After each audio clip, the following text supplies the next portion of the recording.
Welcome back, everyone. It's great to be here for episode 12. I'm Jodie Fielden. I'm joined by my work wife, bestie and business partner, Adri Varga. During these podcasts, we share how you can leverage your passion into profit. Whether you're looking to launch into the next phase, take time away from the floor, or you're looking to sell your business and cash out your investment, you're in the right place because we've just about done it all. And we're here to share with you that you can too, because it's time to believe your business can be everything you ever wanted. Absolutely. Hello, everyone, and welcome back. So the last episode, we spoke about the difference between value and price-based clients with the focus on the lower, much bigger end of the market. So today we are going to talk about the higher, much smaller end of the market, which is the value-based market. These are the clients that want three things. Yes, so they want value, quality, and service. So this is the golden triangle of the service industry. Yeah, and when we spoke about the last episode, we were talking about the bottom part of the triangle, which were the bargain hunters and what Adriana refers to the cheap chasers. Now we're this episode we're going to be looking at the higher end of the market. So we're looking at these are the people that are value for money and the creme de la creme, the ones that are loyal to the experience and the brand. So Adri, why don't you start off explaining who these value for people are? All right, so these are the clients who are looking for value for money. And again, just like the much bigger market, we separated this market to two layers of the market. So this is a smaller market, and you will understand very soon why they are the smaller market.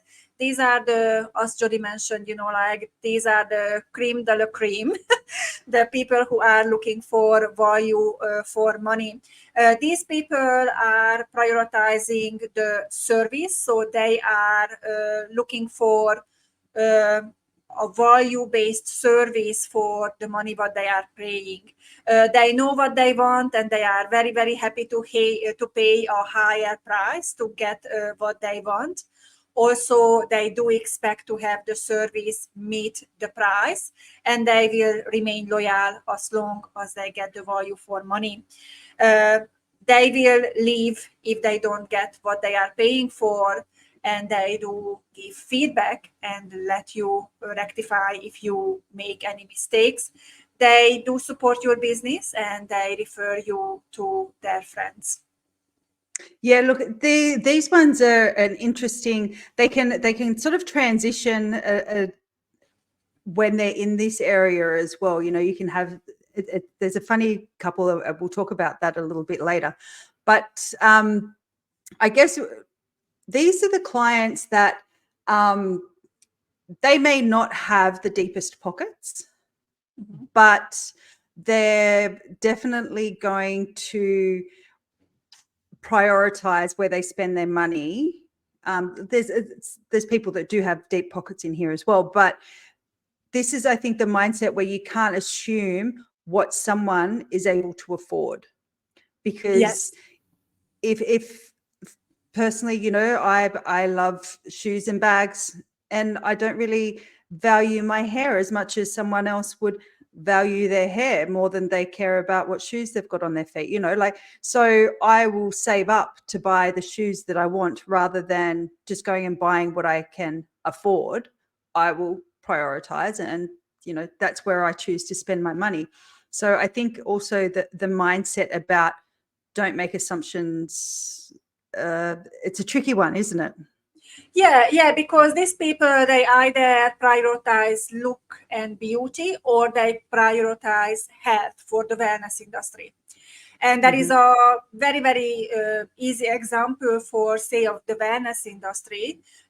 My very best friend, who is a holistic massage therapist, and she's charges almost $300 for an hour, compared to some massage therapists who are questioning if they can charge $60 for an hour. And for my friend, does not have any problem to charge that much because she knows what she provides, and the studies what she's doing, it actually gives great value for us, for her clients. And we don't have any problem for her to charge because it's an experience. Like what she does, she takes us on an experience, and we go back for the experience because we want more of the holistic approach. So, and not necessarily, like for me, I'm very opposite to you because I don't care about brands. Like I grew up from that part. I used to care about brands.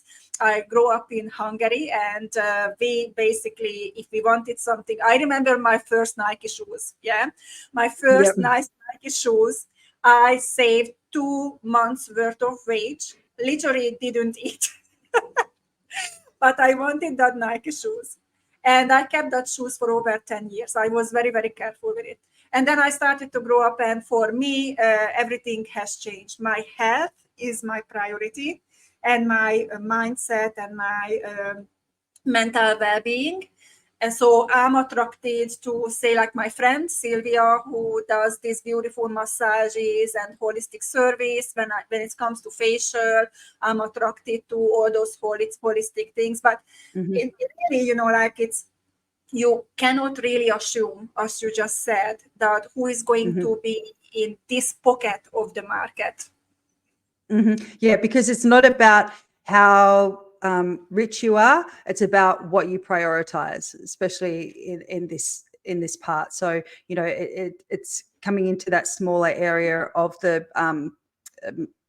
market triangle, but it's also, these people are really loyal to the service and what they get value for money. So as long as they receive what their perception of value for money is, then they're going to be willing to pay it. If they think that there's not enough, if they're not getting enough value, then they will say no, and they will go, but generally they have a fair expectation. It's not the unfair expectation is in the lower end of the market, sort of back down with the cheap chasers. There's an unfair expectation of what they get for what they pay for. So this next level is a higher awareness of that they can recognize true value for money, and they're happy to pay for that. And also they are, oh, sorry about that.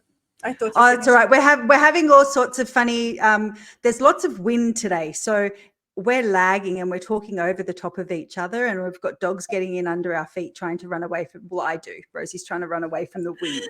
So if we overlap each other, you know why.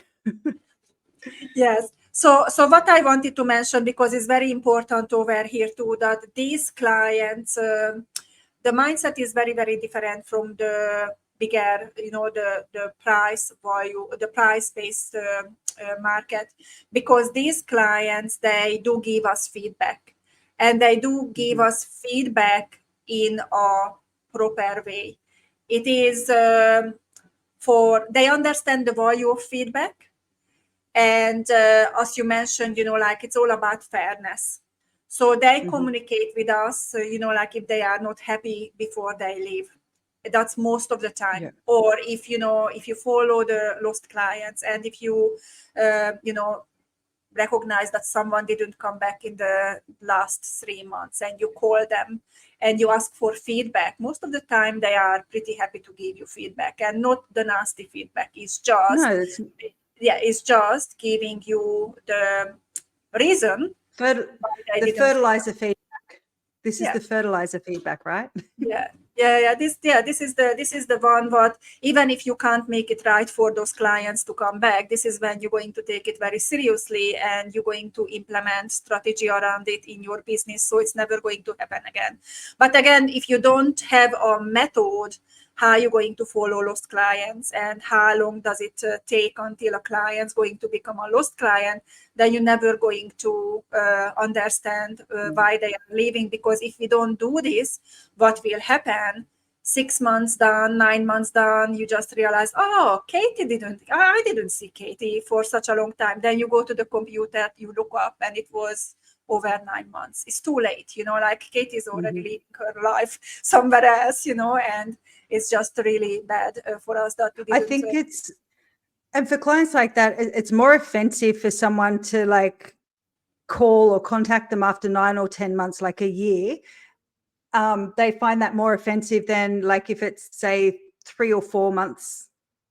There's a time frame between when you can chase someone up for feedback and say, I'm sorry, I haven't seen you for so long. Because if it's 12 months, then they have that perception of, and we're going off topic, but it gives these clients the perception, oh, you're just chasing my money. You actually don't care whether I left or not because you didn't even notice.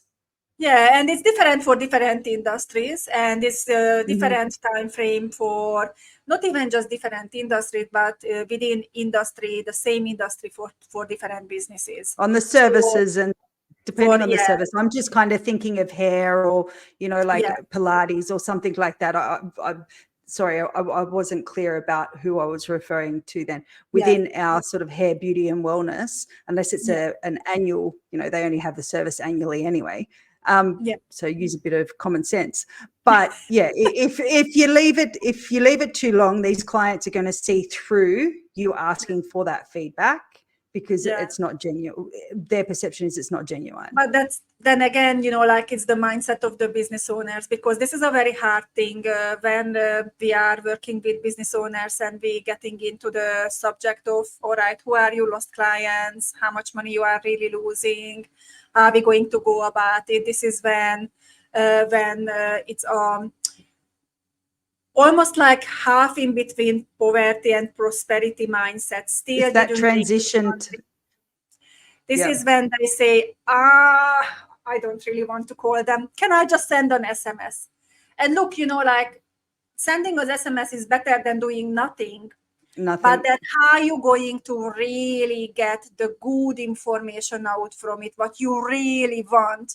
And this is where you need to switch your mindset, and you need to come from the angle of curiosity, wanting to know, because that's you understand the value of the feedback, because that will help you not to make the mistake. That will help you to understand why they are leaving. And sometimes they are only leaving because they moved suburbs and they forgot to tell you. And you want, like it happened to me, like I had really good clients, they never came back. And then, like I was wondering, where they are, like what happened, did I make a mistake? And then I just like, oh, damn it, I just going to call them. So I did call them, and some of them answered the phone, and I just find out they either moved overseas and they forgot to tell me, or they moved suburbs, and it's very, very inconvenient for them to come to the salon. So it had nothing to do with the service, but it's really good for you to understand why they are not coming back. Yeah, you need to have that sort of awareness, and it's good for your numbers and your KPIs that you know why people are leaving, because then you can allocate a certain percentage of clients each year that okay, well, last year it was 5% moved away, so I don't have to be stressed about that 5%, but I'll factor it into my turnover and what I need to do. I think they also, these are the ones, and you were saying, when we were talking before, going through the pandemic, that these are the clients that were calling up and they were offering, like asking to buy their product through you and pre-purchasing services, so that you still had money coming in and turning over, so they just sort of prepaid for some of their stuff. Yeah, so it happened to our business and also to a couple of our coaching clients also during pandemic. And it was very interesting to see how people were thinking, because, they did reach out and they offered to pre-purchase services full price, like it's 2 or 3 services full price, which was absolutely heartwarming. Like I cannot tell how good it felt when multiple people, they wanted to support our business during when we had to shut down, and they were purchasing their shampoos, conditioners from us. So it was really, really amazing. And it was, it just told us, and it just showed us that these people are here to support us. So when you have a good base clientele like this, anything can happen, your business will survive, because these people, they can support you, and also they have a different mindset. When we talk about the bigger market, like unfortunately their mindset around money is very, very different. So they probably, when the pandemic happened, those people were the very first one who jumped the boat, and they didn't care about hair beauty or Pilates or whatever, and they were just, no, I don't have the money, I have to survive, like I can't afford it. And also, unfortunately, most of the salons or businesses who shut down right in the beginning of pandemic, they were the poverty mindset business owners, because when things like this happens and you don't, like, also almost like you don't know what to do, but because you don't know what to do, the first thing is how we can survive. And then this is when you make really, really silly decisions sometimes, because I watched the market and I watched everyone when pandemic came on board for us in our life. And it was very interesting to see that many businesses, they shut the door and let the team go or their staff go without knowing what will happen. They just could not wait a little bit to find out what will happen or to get strategic about it. And it is because their business they didn't build their business on the right foundations. So when you have the value-based market and the value-based business, this is when you are absolutely fine about anything can happen. You leave time for yourself because you can work it through. You will look for help and you can work it through. Yeah, it was surprising how many people did that. Like, they let their staff go without any notice. It was all reactive. Nothing was proactive. Nothing was, okay, let's find out as much information as we can before we make a decision. It was all reactive. And it was reactive because that's what they were doing for everything else, so they thought everyone else would do that to them.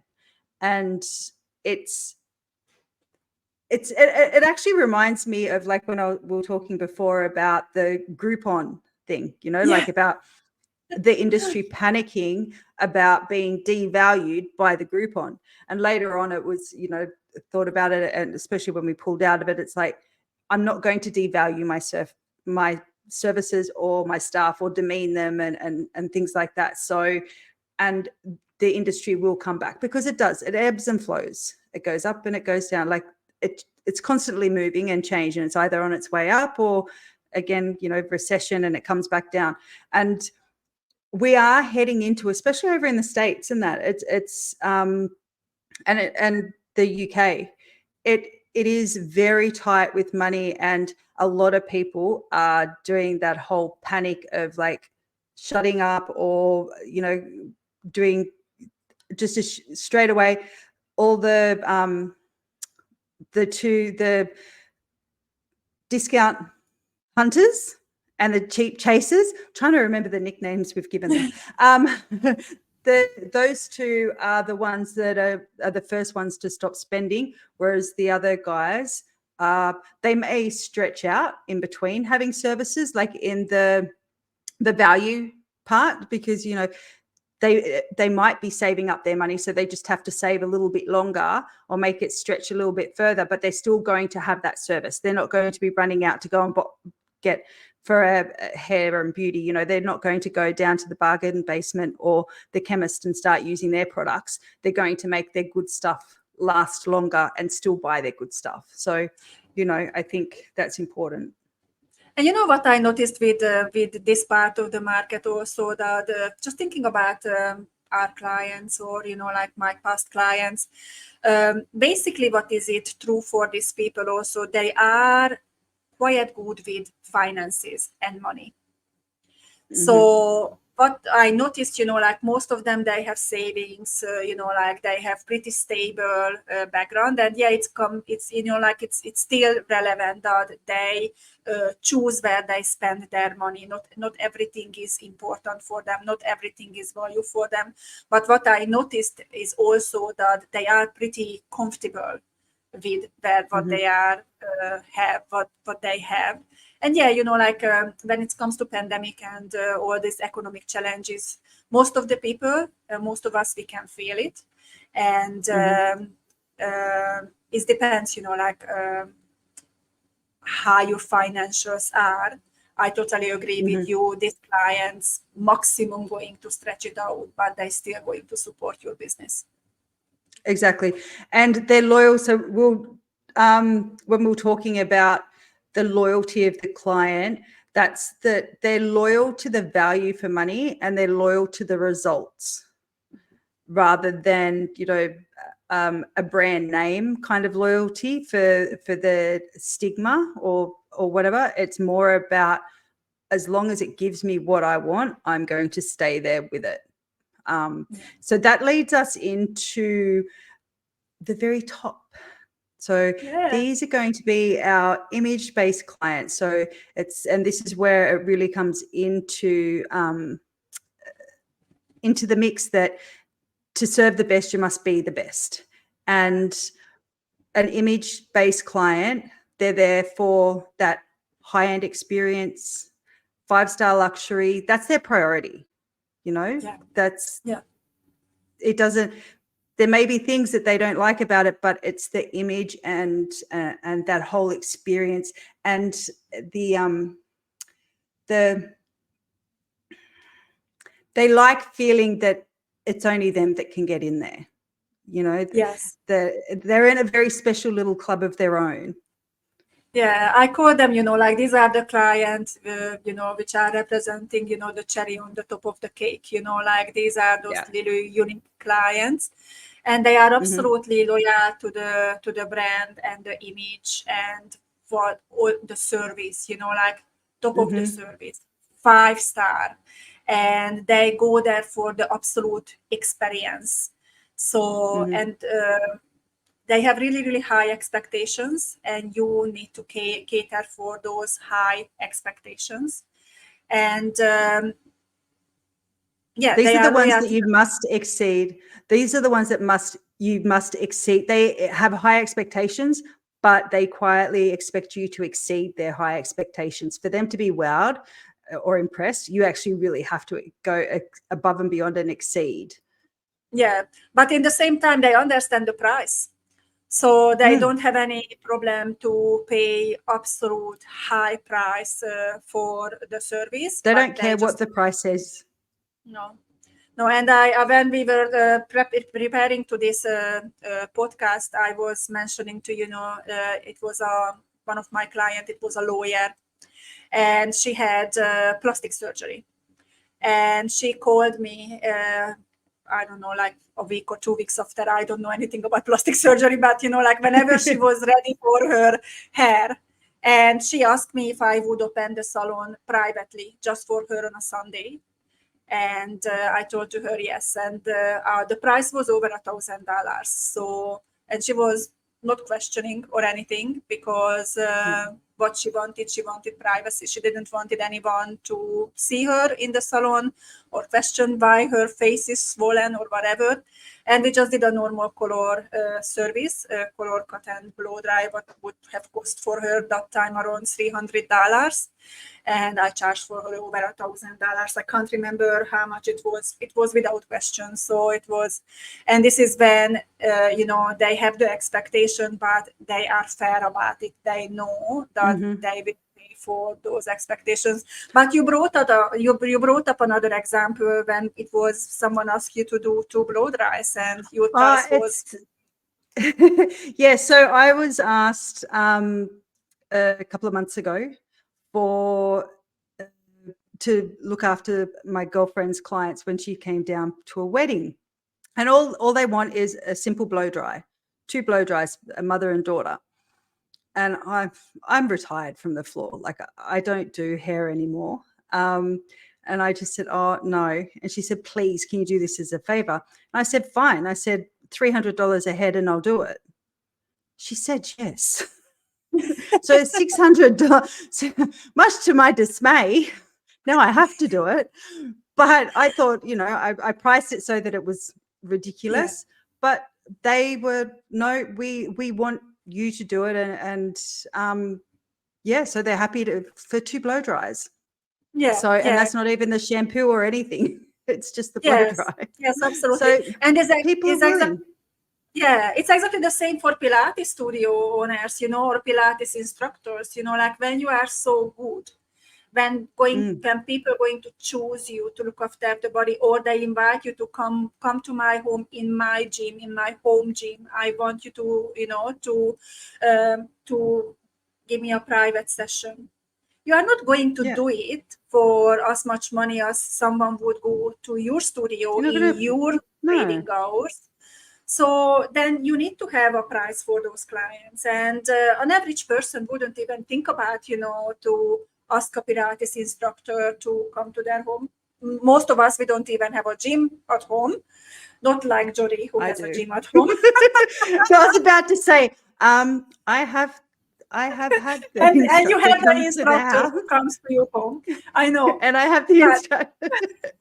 But you pay for it. But I prioritize. I pay for it, and I don't question what I pay for it, but I also prioritize it, you know? So, yes. Or we have hair salons. I work with hair salons who are a one-on-one appointment hair salons. You cannot price your services when you spend 3.5 hours with one person and you don't do the double or triple appointments to make sure you're going to make the money. Those people, they are expecting to pay more because by their colorist processing, you know, they're going to be looked after. Food is there, cocktails, the bar is open, you know, like all those things people pay for.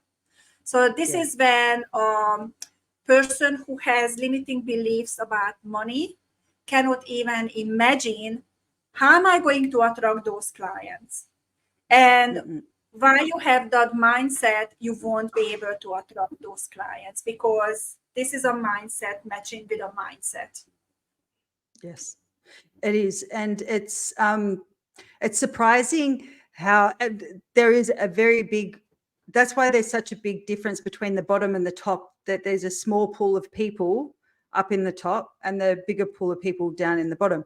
And you'll notice that there's a bigger pool of hairdressing salons or Pilates studios that are, well, with the Pilates, I think they're kind of in the middle between the cheap chasers and the value. I think it's pretty consistent in there. Whereas the hair, it's very heavily sprinkled, sort of from the even value beauty down. Hair and beauty, yeah. So it's kind of sprinkled more from the value down to the discount.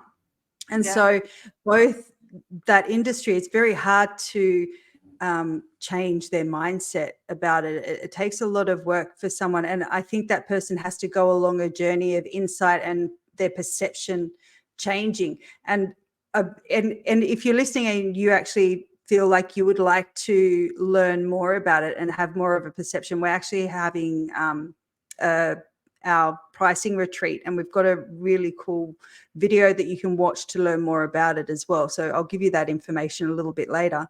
But I guess bringing it back to the importance of knowing these things when you're doing your pricing is that your break-even budget is going to be impacted by which market you sell. You've got to have both that information to be able to come up with a price, because it's what a lot of the industry do, is just that they copy someone else, but that person's everything's completely different. And I think just us sharing with our audience now the two different market and the two different mindset, I think it's very helpful, and lots of you guys going to find very valuable, because before I figured this out and worked this out for myself, I didn't have any idea. Honestly, when I took over the salon from you, or even when I started to rent a chair, I thought everyone is good enough to be my client who has money, who will bring money to my business. And like I tried to serve everyone, and it was very, very difficult. It was very confusing. Some clients were really good, some clients weren't, and some clients made me feel guilty for what I was charging. My only advantage was that I came from salons who were higher end salons, so I was used to charging, and it was not my pricing. I copied their prices, so it made me feel good about it. So when someone questioned those prices, I couldn't really understand like what's wrong with my pricing. Like it's for me it was natural to charge what I charged. But once I figured it out, and it was all about self-reflection, reading lots of books, learning about markets. When I looked into markets and marketing and how to price services and everything, this is when I had this really big aha moment when I said, that's the thing, mindset and attracting the right people with the right mindset. So that was a really big learning. So I think it's for you guys just to give you this information. It could start one or two of you on a journey to look a little bit more deeper into it, to figure it out where you are at now. And I know when we run these master classes, and sometimes people, they say, oh my God, I just realized I'm sitting on the bottom of the market. Like, do I have any chance to change, or am I, am I done? And no, you are not, because it's a transition what you can do for your business, and it's all going to start with you. And as Jodie mentioned before, you're just going to start to work on yourself. Like I did when I took over the salon. I'm just like, I need to get more knowledge, and knowledge is power, we always say. So I just need to get more knowledge, because that knowledge is going to give me confidence. Then I will understand. And once I understand, I can articulate what I worth. And this is when you transition yourself out from where you are at now. And I know my biggest concern in the beginning was, am I going to lose everyone in the same time? Like if I change my prices, everyone is going to leave and I just won't have any business. It's not, because you don't change from one day to the other. You're going to transition slowly. And this is when your whole environment is going to change. Slowly, your clientele is going to change and your team is going to change. So one thing what we need to be aware of, not only our client are going to change, but our team members are going to change, because some of them, they are going to be absolutely thrilled to get change, like to indicate change and grow. And some of them, they don't want to change, and they will leave your business because you're going to push, or they're going to I think they get fearful. I think they get fearful of what people are going to say to them. I find the ones that leave when it comes to because of like those kind of changes, they're fearful of what's going to happen, and that the business is going to close. All these people are going to be angry. They're going to leave. So I'm going to leave the salon and take them with me. Kind of mindset is there a bit. There was something that. Keep going, because I need to go back to. I had a thought. Yeah. So what you were saying. Yeah. So what I wanted to say, it is because you're going to challenge their own comfort zone, because you're going to push your boundaries, you're going to push your comfort zone, and that's your choice. But you are the only one who is making that choice in the business. So all the others, your clients, are not making the choice, so they might going to resist it. And your team or your staff is not going to make the choice, so they might go with you or resist it. So you need to be ready mentally for the journey. Yeah. Sorry, guys, we're having that lag overlap. And I was going to say, the salon, when I started, we were actually in one of those high turnover salons, and it was cheap prices, really fast paced. The funny thing about it was, they used to make a lot of money because we were all in basically the blender, like turn it over. You can't have a haircut longer than 15 minutes. You know, a restyle is maximum 30 minutes, you know, like these really strict time limits. And, but we also had this mindset of, well, for me, you know what I'm like, once I start doing something, if I'm going to do it, I'm going to do it well, and I'm going to be the best at doing it, because it's, I have a massive ego, and that's okay. I admit to it, no problem. But so then I was able to work in other salons where it was higher end, and it was a rude shock, you know, like, because I'm used to doing a great job for such a small amount of money, and learning to transition from actually valuing my own worth. And then you get that imposter syndrome that I think not a lot of people talk about, is when you transition your prices, a lot of us feel fearful and guilty because we have imposter syndrome. Like, am I actually worth this amount of money? So I think that's a big thing, is to make sure that the confidence you have in yourself and the strategy you use, so that you're able to grow with it. Because if you jump in and do it without knowing exactly why you're doing it and how you're doing it, and the sequence of events that needs to happen to increase your prices, because it's not just a matter of going, okay, which a lot of people do, is like, I'm just going to put them up $5, or I'm putting them up $10 or $15. There's a method and a formula behind how you increase your prices.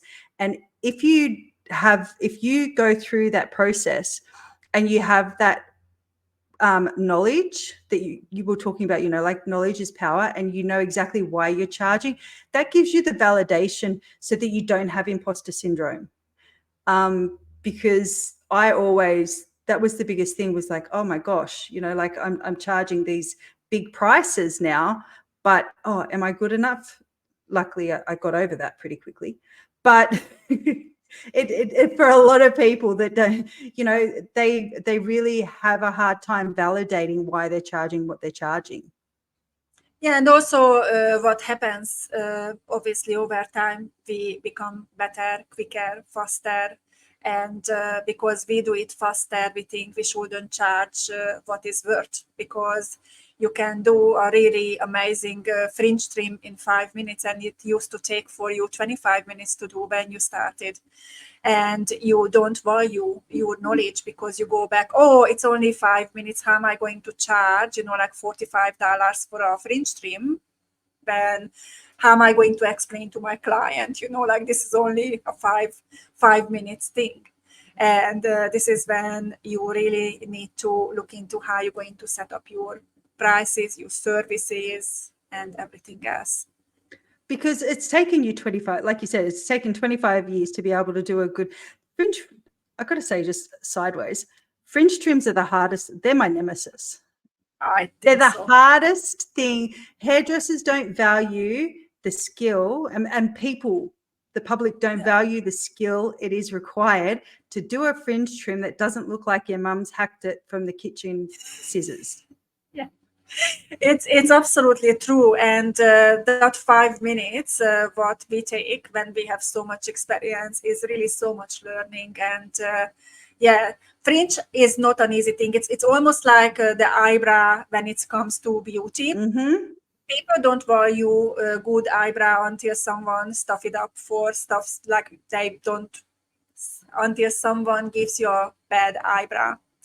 They don't value. And I know my beautician is just so great with eyebrows, and really she can give me this beautiful eyebrow in 10 minutes. But I know, you know, like it's her over 40 years experience when it comes to, you know, shaping those eyebrows. I would rather pay $100 to have, and I have, to have, because unlike Adriana's got some hair in her eyebrow. I'm follically challenged. So it's a challenge to find someone with the skill to help me. Like, if I lose one hair, I lose 100 hair. Like, it's terrible. So, you know, you need someone that's got some skill. Yeah. So we do need to value, and it's exactly the same for a Pilates instructor. Like who knows the body and the mechanics of the body, muscles, bones, joints, and they touch 1 or 2 points in your body, and your body just releases, and you are fixed. And then you could go to another professional, and they would just look at you like, try this, try that. And like 2 weeks, 3 weeks later, you are worse than you were. And we know or they're just high. sticking to a routine that they always do, like they don't do anything to customize it for your body or your injury, or It it's took really for me important. it took for me a beautiful instructor to actually help me to understand when I used to have like 15 years ago lots of lower back problem. And I thought, because I'm so tall and I was quite skinny, I thought maybe my muscles are not strong enough at my back. And then actually I learned that your lower back pains comes from your not strong belly muscles, the Abs. abs. Yeah, sorry. Yeah, I needed to figure out the word. So from the lower abs muscles. So, and once I started to do certain exercises, I was fixed. I don't have, and I never had since then, lower back problems.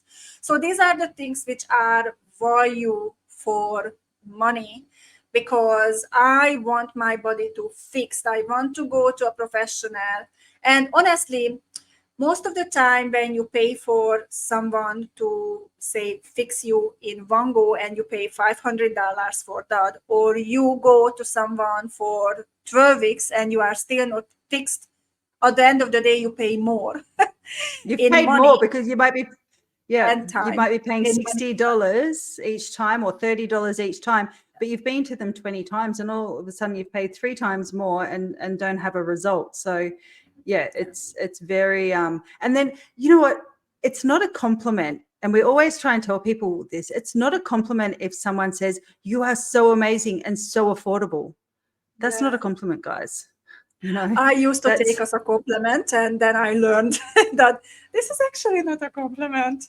It is actually someone telling me that I'm really, really I'm worth more money. My prices I'm undervaluing my own. Quite low for the value what I'm giving out. I think it's time for us to finish for today.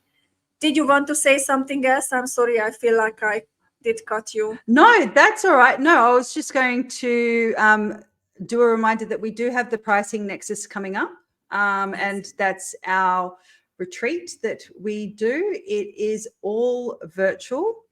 It's between January 22nd to January 23rd in 2024. I made this joke before, but it just cracks me up every time. It's like 22, 23, 24.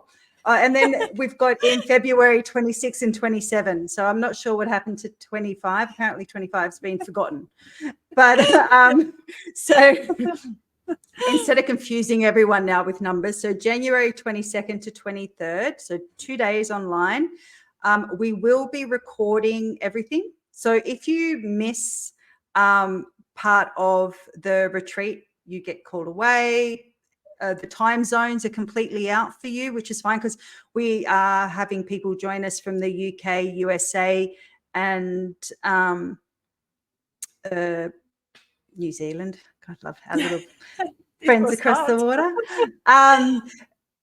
We're going to be, it'll all be recorded, so you can catch it when you need to. If you can't be on live, we do recommend you come on live.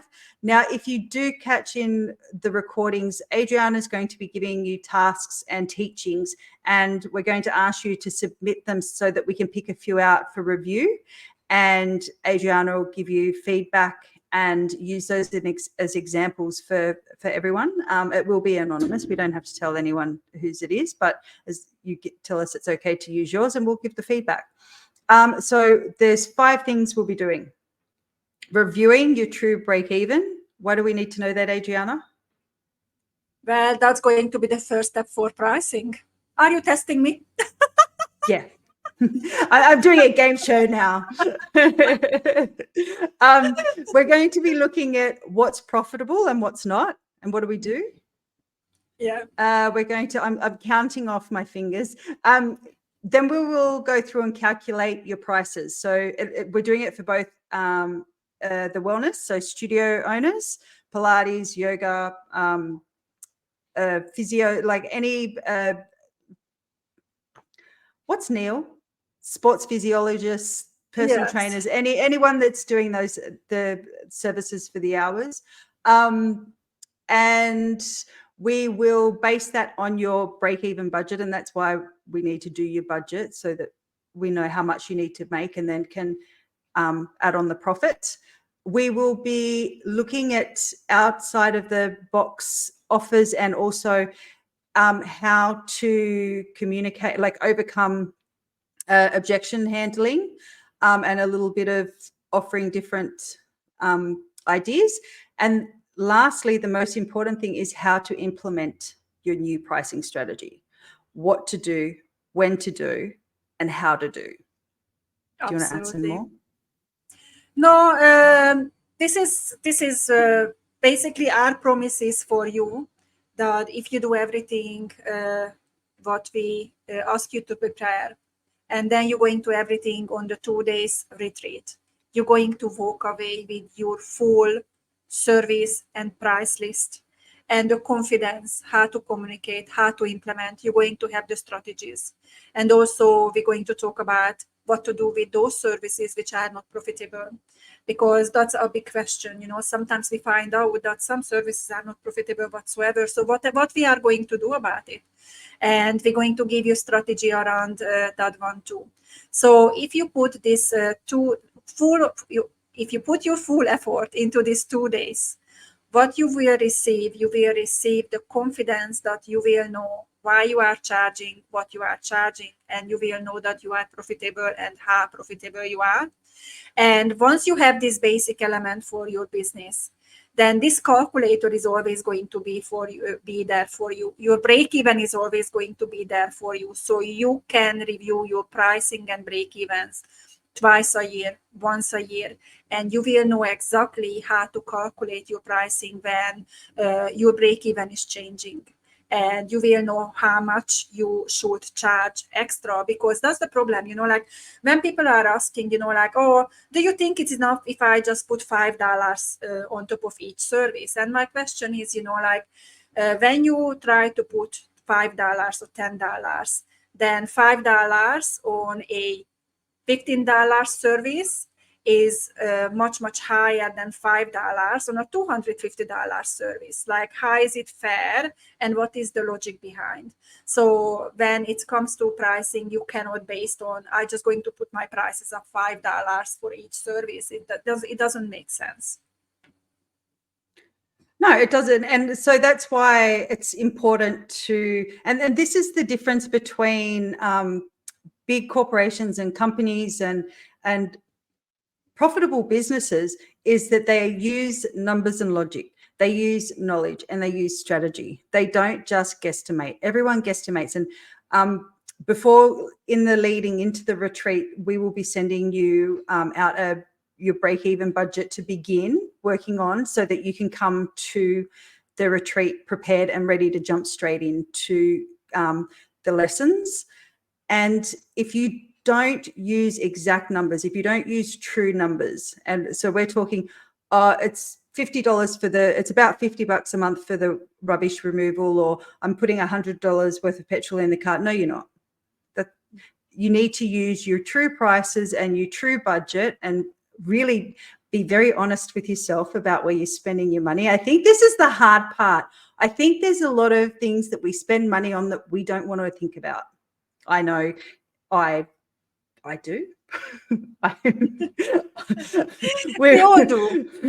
Yeah. We all do. We all do. Yeah, I yet to meet with a business owner where I cannot find things or spends what we can actually cut back and we can make money for the business. And the problem is when you don't measure and you don't know, it's you don't even catch it. You're just like, like money flies out from my hand or from my business, and it is because you don't track what you earn, and also what you need to pay, or what you using your money for. Because sometimes like all those spendings, if we restrict those spendings because there is no reason for that. Like I remember when pandemic came, I never used Uber Eats before. And then we were locked down and we couldn't do anything. And then I was just keep ordering Uber Eats food. And I remember 2 or 3 weeks later, my accountant called me and she said, like, what are you doing? Like, what is this, all this Uber Eats spends? And I said, like, I'm spending money on food. And she said, like, do you know how much you spent? And I said, I don't know. And it was like $1,200 something. And I'm very lucky that my accountant was a very good friend of mine, and she was just doing the accounting bits. And she was questioning because it was an unusual spending. But it was out of, like I never did anything like that. And when she told me, my heart was like, oh my God, like that would have like sent you over the edge. Knowing you, that would have set you over. I was like, far out, thank you. So that stopped me spending any money on Uber Eats.